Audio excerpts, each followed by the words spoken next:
continuing a conversation we began earlier this week on the topic of Christian nationalism with our friend and guest, Dr. W.B. Allen. I'm producer Alan C. Duncan, joined by Dave Zanotti, Rob Walgate, Melanie Elsey, Jeff Sanders, and of course, Dr. W.B. Allen. Here's the program. So we've been talking, Dr. Allen, about Christian nationalism and all of the camps that seem to be, and authors and books and articles that are coming out decrying Christian involvement in the marketplace of the public square, of the public arena and public policy. All right, so I want to ask you a question. Has there ever, historically in our country, been a major movement of social reform or the expansion of human liberty, even going to the creation of our country, that hasn't had at its core a moral foundation?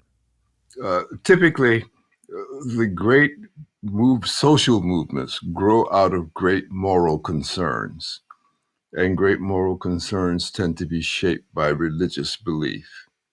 So it would be surprising if there were very great changes that were not somehow founded in religious beliefs. But that does happen once in a while, and we experienced it most of all with the emergence of the pro-abortion campaign, which did not have a religious foundation in its origins, which had a pseudoscientific foundation, in fact, at its origins, very secular, and had profound impact upon the society, which generated, of course, a moral reaction. And what's instructive about the very secular movement in favor of abortion is precisely that it did produce the reaction with moral principle at the foundation to resist the complete secularizing of the society with respect to the question of human life, and therefore with respect to the question of our relationship with the Creator. And that kind of constitutes for us a prism through which we can view our entire national existence, our entire national experience, to see what the things are that are in tension in any given era, and how it is we have to persist in the face of those tensions to keep the moral principle, the religious commitments at the forefront rather than to bury them. And if there's any issue involved in the present conversation, it is once again people attempting to bury religious concerns because they find them obstacles to the mere expression of secular power. So it would be the right of the people of the United States, if they felt compelled that a secular state is a better alternative than the vision established in the Declaration of Independence, to start over again and to basically say, we would like to have a secular state. It would be the right of the people to do that, right? It would be their right to do it. I've often published on this by using the expression that the country is open to the good-natured abandonment of its principles. The people, in other words, the people under misconception perhaps, but intending the best, could completely abandon its principles, because that's the nature of government of we the people. And we have to acknowledge that. So it's a, if you will, it's a fair fight. I mean, it's a fair fight. Yeah, and back in 1776, that fight could have been held on let's have a completely secular state. It could have happened in the 1850s and then again in 1860. It could have happened in the 1900s, and it could yet be happening today. Is that really what is happening today? Is the debate about finding a way to make America secular? Well, I would say in some sense it is. Remember, part of what inspires contemporary movements of the left is what arose during the French Revolution, which was an express commitment to secularizing society, and even went to the extreme of course, removing religious references from the public space altogether, in addition to abusing priest and churchly properties throughout the revolution. There was a purge, an attempt to purge. They even redid the Christian calendar and got rid of the 7-day week and created a 10-day week and renamed the years and erected a statue to the goddess of reason in a former Catholic cathedral. Yeah, I mean, they went the whole 9 yards to erase God as far as they could, which is why I think it was Edmund Burke who was against the French Revolution, but he was for the American Revolution. Am I correct in that? Well, he was certainly sympathetic to the Americans. It's a much more complicated picture about what the revolution meant to him, but he certainly embraced the idea of the rights of natural society founded in the family and, of course, infused with fundamental religious principles. But yes, the French deliberately set out to purge religion from society. So we know that sort of thing can be done. Is it attempted in this society? Yes, of course. The various socialist movements of the past 150 years have always aimed at that. And the contemporary left is largely infused with that spirit. But the bottom line is, it's we the people. And those who want to secularize it must do so in the same way that those who want to carry forth the Great Commission must do so, by trying to persuade their fellows. They can't just impose it. That's the point. That's the limiting factor. I think the danger in all of that you just described is people not engaging, people stepping back and not being a part of we the people.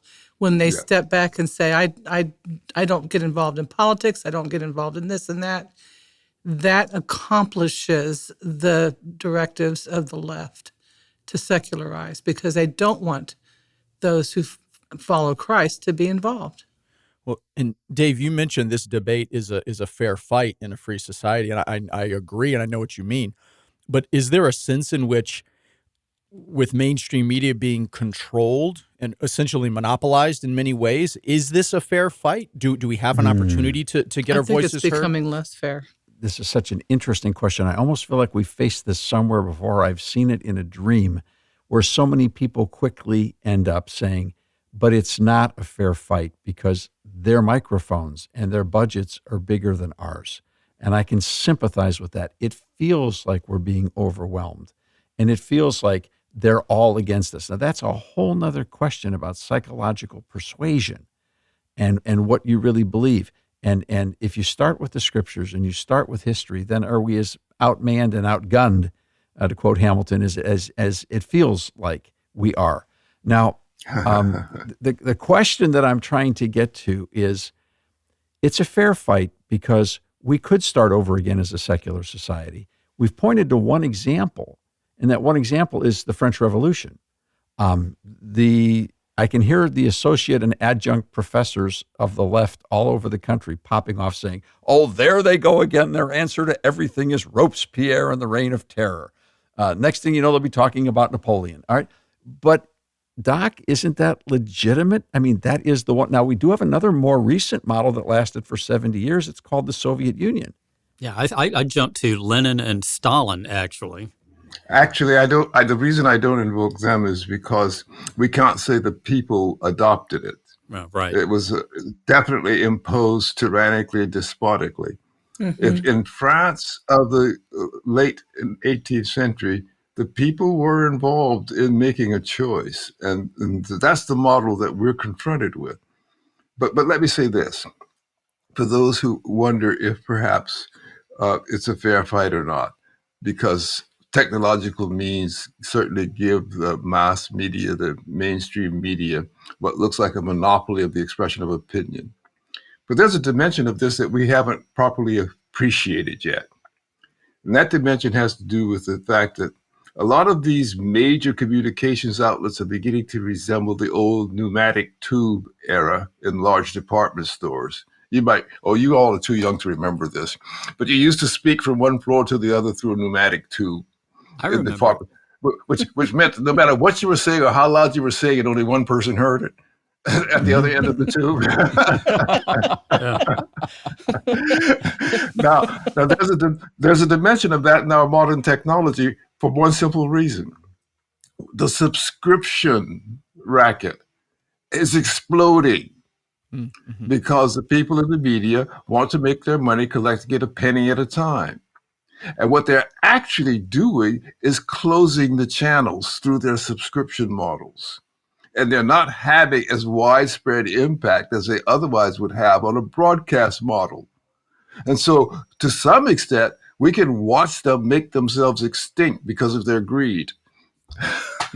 Okay. And then you can subscribe to whatever you want to subscribe to at that point. Yes, Yeah. yes. Yeah, that's a good point. You know, Dr. Allen, what I find today is when we talk about social media, whether we talk about Twitter or Instagram or TikTok or YouTube, it seems like the play is on emotion in these 15, 30-second videos, 1-minute videos that play on the emotion of the viewer or the listener. And what they do is play on that emotion, and maybe they tear apart history or misrepresent history. And I think it shows how much of an education problem we have with the next generation and how we have to do a better job on our end of using those videos and those opportunities like here on the public square to keep telling the truth. Yeah, I think you're right that we are losing opportunities for deliberation in common. That's the thing that counts. So that having a mere platform for reaction without development through discourse and back and forth undercuts the value of communication. So it's true that a lot of these attention deficit disorder approaches that we see around us aren't contributing to greatly elevate the national conversation. But that doesn't mean that deliberation is disappearing, because there are lots of indications that people see these flickers, these statements designed to generate reaction with decreasing commitment to them. So they're there, but they're passing phenomena, whether it's Facebook or Twitter or TikTok or anything else. There's a buildup of a certain kind of immunity to the form of expression that follows. And so we may be evacuating deliberative space without filling it with proper content, but we're not necessarily reshaping the underlying structure of opinion in the society. We started this conversation a while ago talking about Heidi Przybyla's approach on the question of Christian nationalism, and not just her remarks on MSNBC, but then the apology piece that came out, which she did apologize for using clumsy language. And we all agreed she owes us no apology. She said what she said, and I'm sure she meant what she said, and it's okay.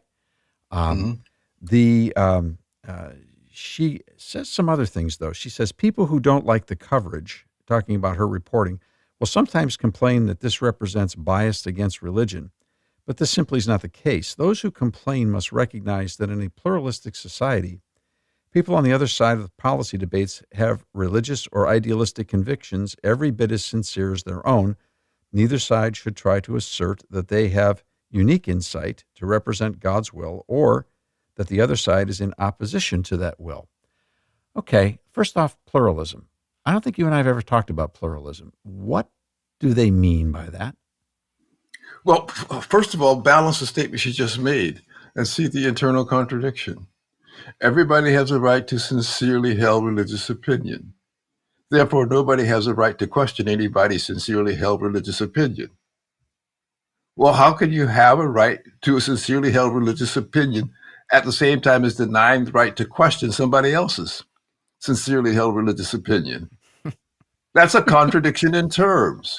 Now, somebody whose logic is that sloppy can't be relied upon to point you in the right direction. Okay? So look at her in the context of somebody who can't think her way out of the puzzle she's created for herself.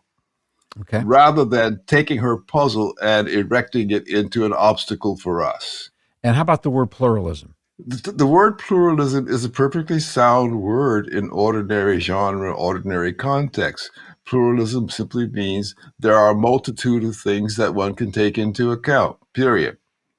But when you start trying to invest pluralism with moral meaning, when you think it describes an attitude you need to have, then it goes too far.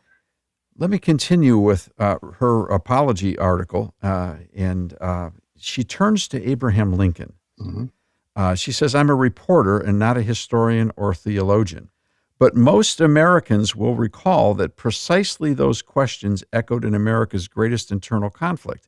Speaking of the Civil War, in his second inaugural address, Abraham Lincoln noted that people fighting for the Union and Confederacy both read the same Bible and prayed to the same God, and each invokes his aid against the other. The prayers of both could not be answered. That of neither has been answered fully. The Almighty has his own purposes. Lincoln's words should echo with all people who properly bring their religious faith into the political arena, and they echo with me as a journalist who's going to keep reporting on political and policy debates that affect people no matter what their religious orientation happens to be.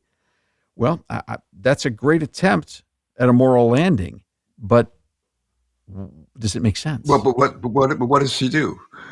She didn't read Lincoln. Again, it's the same problem I said before. There's a problem of analysis. If you read Lincoln's, and most people, by the way, do not walk around remembering the second inaugural, no matter what she says. It was a great speech, though. They're only time to time reminded of by people like Priscilla. But what did Lincoln actually say? He said, God will decide. That's the bottom line in that statement that has just then been cited. God will decide. Now, if she were to conclude God will decide, then she wouldn't have a problem. That's not what she says. She's saying we can decide what we want to do based on the fact that we are limited human beings. But she needs to take the next step beyond human limits and say God will decide in order to give a complete response. Lincoln called himself a man of the Declaration. Mm-hmm. What did he mean? Well, what he said, of course, that it was just absolutely fundamental that this maxim was included in the Declaration, affirming human equality, of axiomatic status. So that he wants to stand there as the solid rock upon which the entire edifice has been constructed. And that's what he presents to the nation. He's saying our ancient faith derives from that affirmation of equality on the grounds upon which equality is asserted, which grounds are recognition by God. But that's a fundamental. Remember, he has important speeches in which he says we're not talking about the people being equal in height, equal in stature, equal in beauty, equal in wealth, or anything like that. What are they fundamentally equal in? They're equal in the recognition of their humanity. That is imparted by God to each and every human being. Does that mean Abraham Lincoln was a Christian nationalist? Not at all. Not at all. But does it mean that Abraham Lincoln embraced Christian principle? Yes, it does. Yes, it does. I had a question I intended to begin with, and we got so deeply into it, I never got to my question, but I was going to ask you to spend more time, all of you, to spend more time elaborating your reaction to this. I wanted to hear you think through this issue.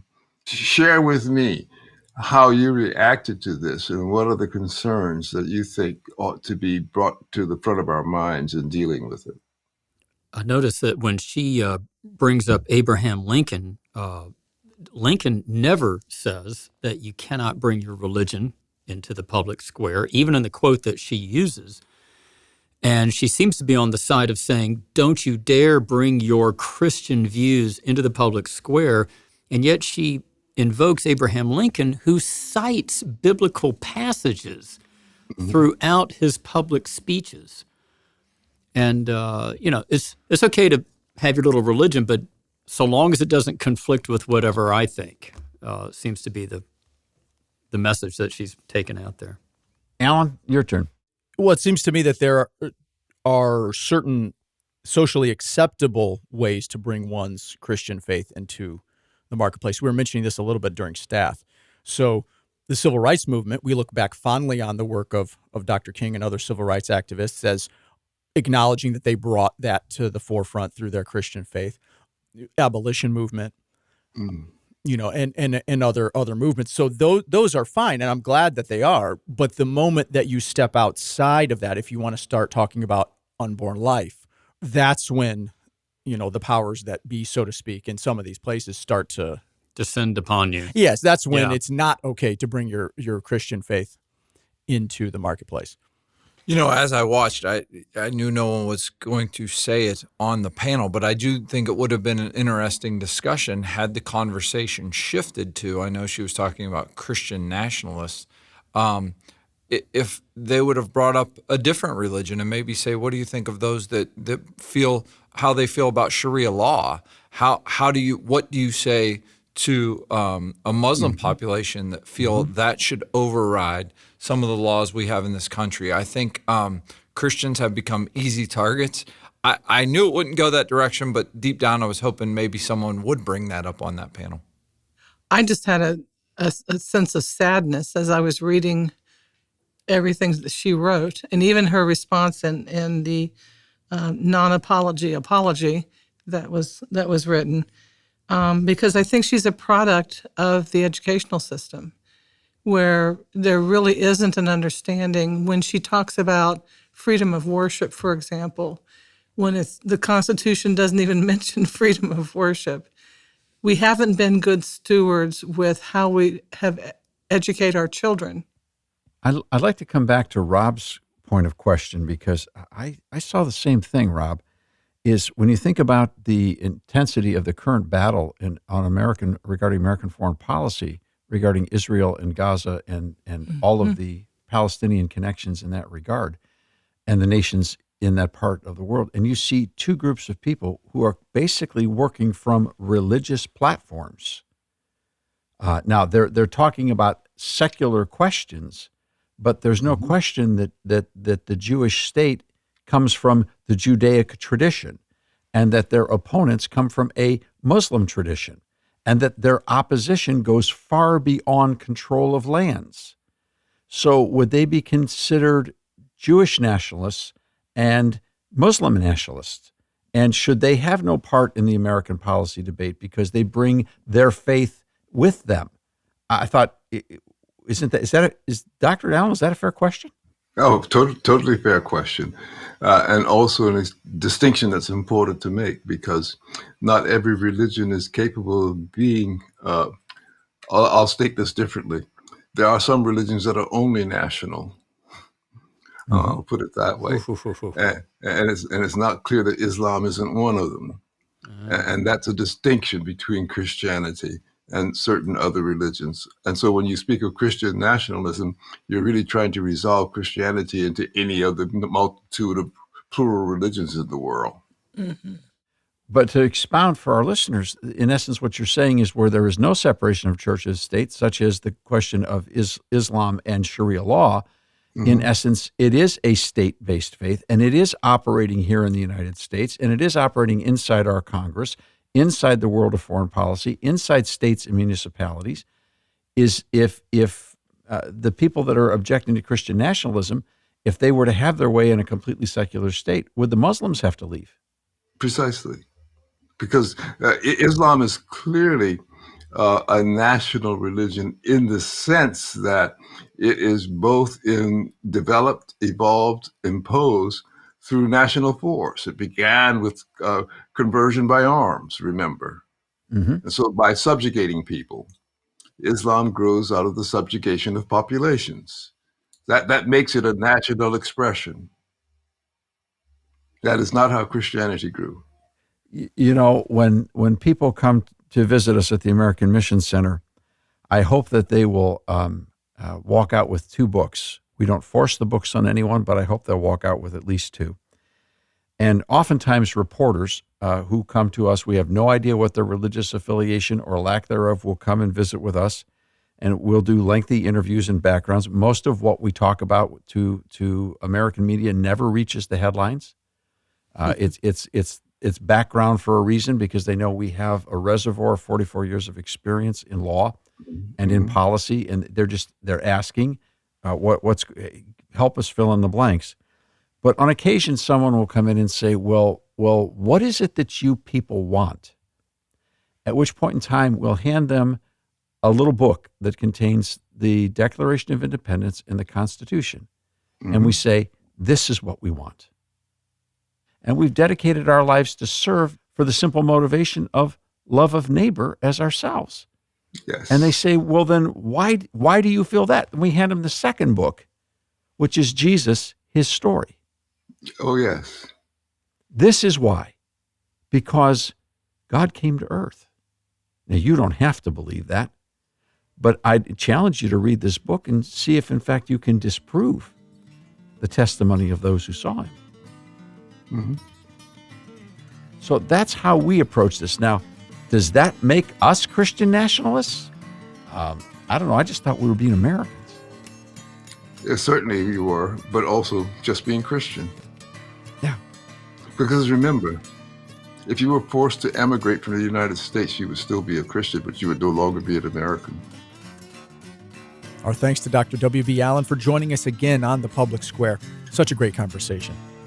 If you'd like to hear it again, you can find it on the Public Square mobile app or at thepublicsquare.com. We hope to see you again next time. Thanks for listening.